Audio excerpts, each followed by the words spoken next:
बोलिए राघवेंद्र सरकार की जय। श्री जानकी मैया की जय। श्री हनुमान जी महाराज की जय। हरि ओम। स्वस्ति श्री गणेशाय नमः।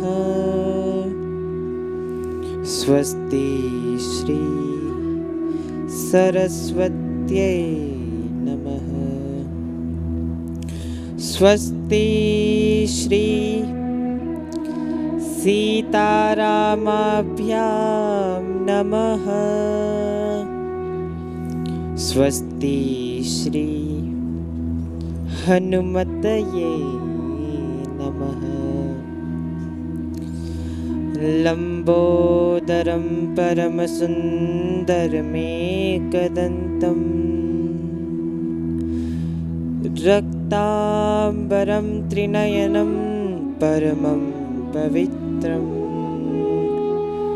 उद्यादिवाकरकरोज्ज्वलकायकान्तम् विघ्नेश्वरं सकलविघ्नहरं नमामि। श्री सीतानाथ समारंभां श्रीरामानन्दार्य मध्यमाम् अस्मदाचार्यपर्यन्तां वन्दे गुरुपरम्पराम्। आइए है हनुमंत विराजिए, मैं कथा करुमति अनुसार। प्रेम सहित आसन धर्यो, विराजो पवन कुमार।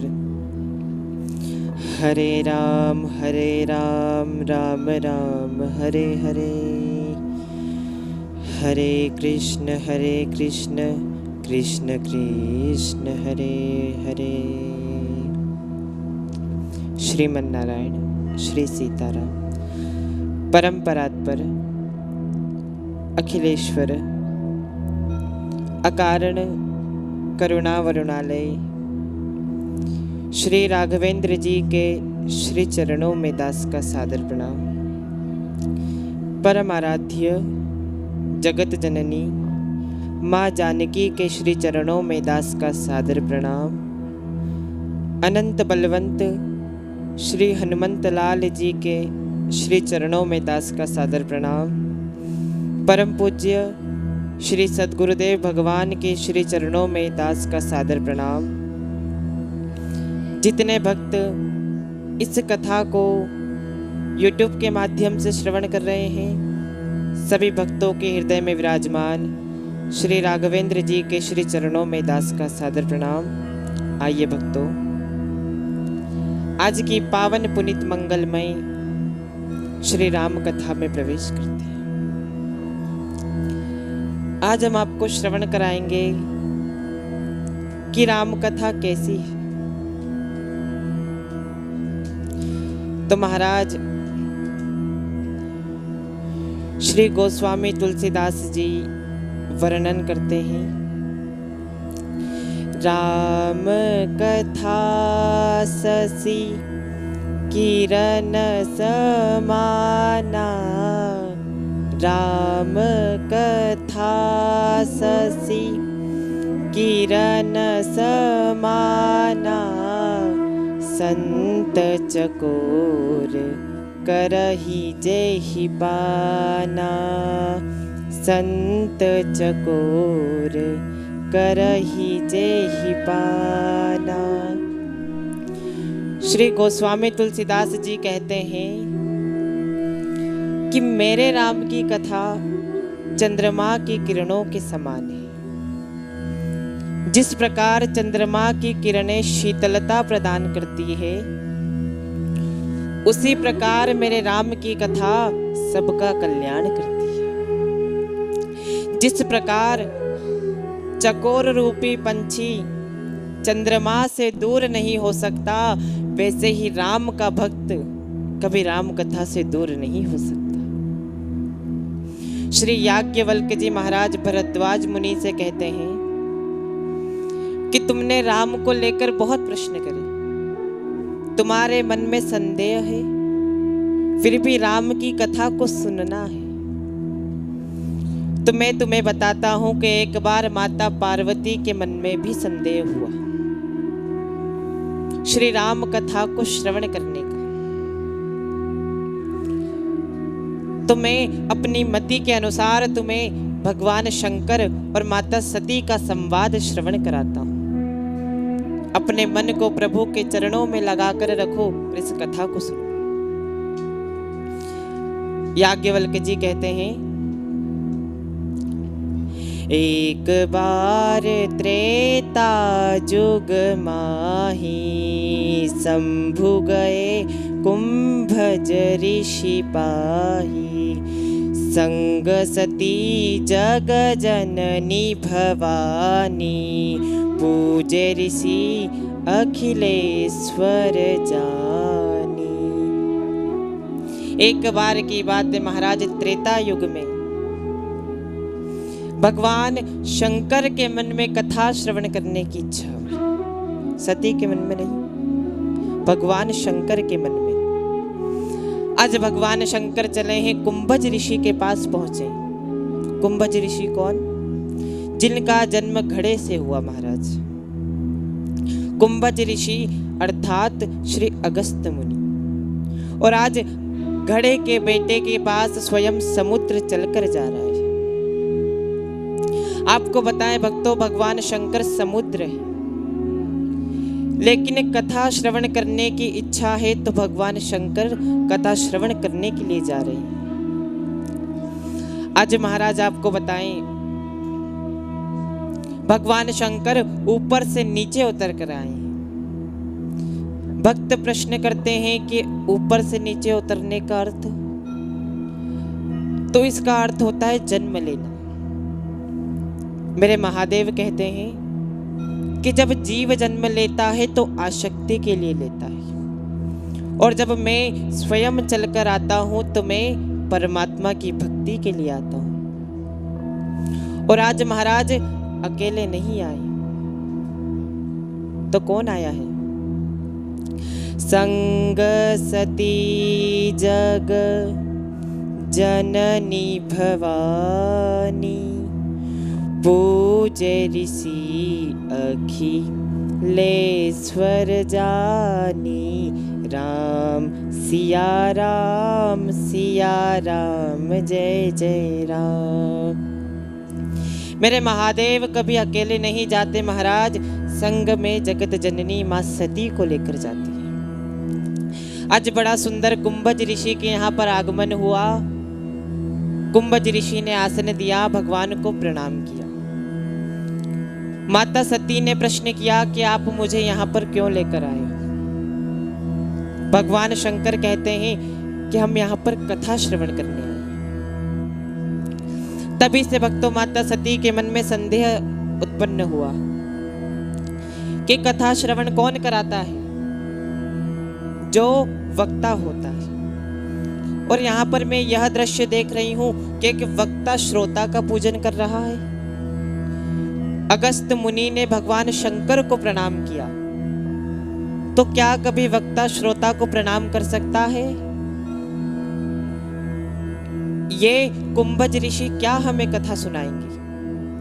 और कथा सुनाएंगे तो अच्छा बताइए किसकी कथा सुनाएंगे?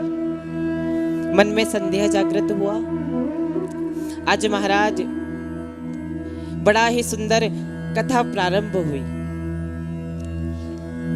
इसके बाद आपको बताएं, भगवान शंकर ने आसन लगाया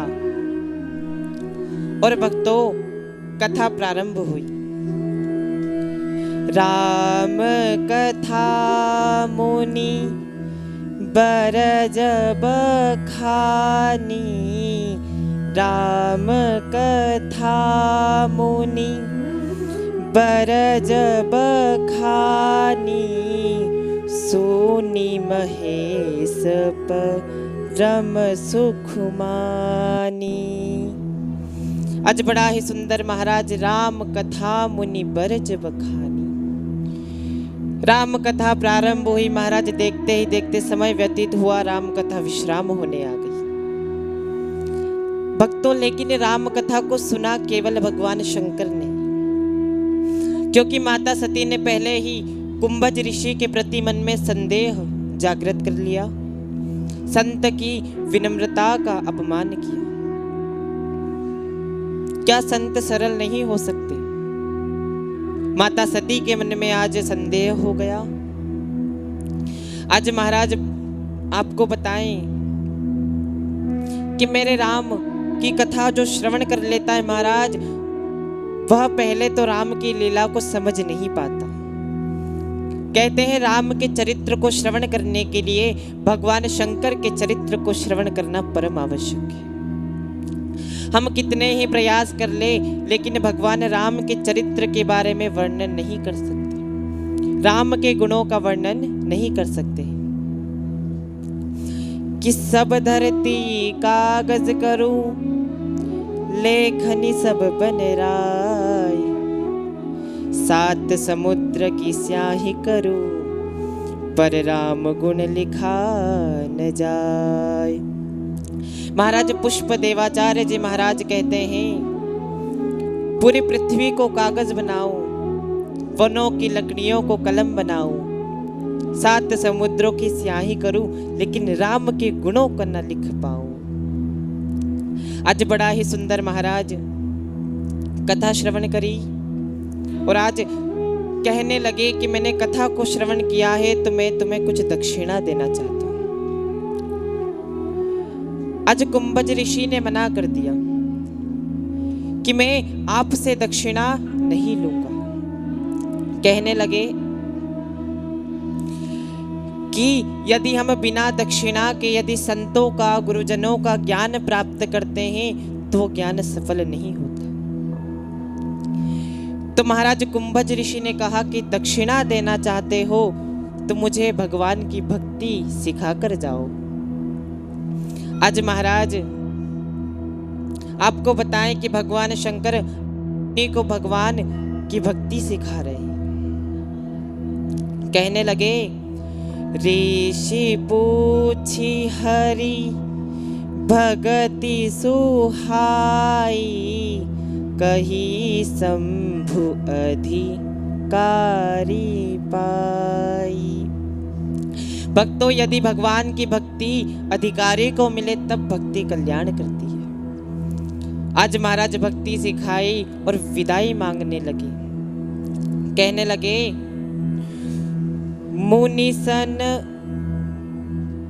मुनिसन विदा मांगी त्रिपुरारी,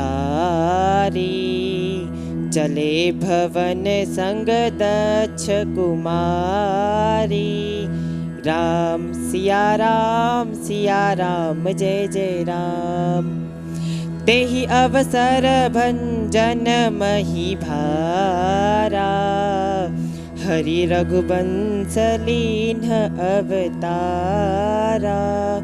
राम सिया राम जय जय राम। आज महाराज बड़ी सुंदर विदाई मांगी। भगवान शंकर चल पड़े। माता सती ने कथा को नहीं सुना, संत का अपमान करा, राम के प्रति मन में संदेह जागृत हुआ। भक्तों, आपको बताएं, जब जब इस पृथ्वी पर धर्म की हानि होती है तब भगवान अवतार लेते हैं। हरि रघुवंश लीन अवतारा।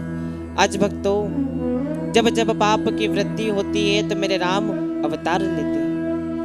इसी के साथ आज की वाणी को यही श्री सद्गुरुदेव भगवान के चरणों में विश्राम। जय जय श्री सीताराम। बोलिए हनुमान जी महाराज की जय। श्री सद्गुरुदेव भगवान की जय।